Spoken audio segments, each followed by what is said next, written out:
All know that we really never stop learning, and for teachers, that's a really important concept. Yeah, it sure is. In fact, the past 18 months forced them to teach in a brand new way. Channel 3's Wendell Edwards sat down with a trio of teachers from all around the state to talk about some of the lessons that they learned during the pandemic.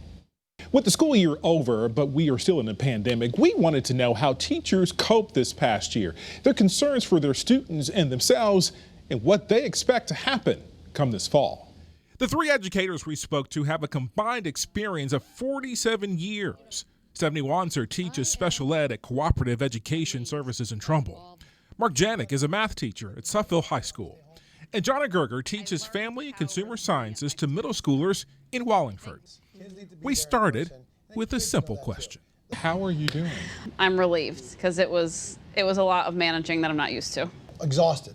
Like I said, 20 years of doing this has been by far the hardest year of my career, hardest year and a half of my career. I think every teacher, every student, every parent is just looking for summer vacation to be a little bit of break. I'm doing pretty good because I just know that everybody worked so hard for so long to make sure that kids were safe, staff were safe. So I feel really good because I was in school full time. We also asked about the students. How would you say your students are doing, or how did they do? They got through this together. It was a tough time with all the students, but I think they're the happiest for this thing to be over because they want to get back to normality as close as possible. They're relieved. My students are really relieved for the school year to be over. It was a year of stops and starts, in-person teaching, remote learning, and a hybrid system of the two. Sometimes learning took a backseat to just dealing with realities of pandemic life. Would you call this year a year of trauma for your students? I would say definitely.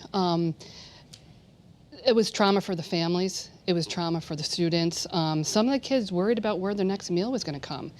Food insecurity was a huge thing for some of our families. When they were home, they were traumatized. They were sitting there in their home, in their beds and their tables with their parents right next door. I had twins in different rooms of the house.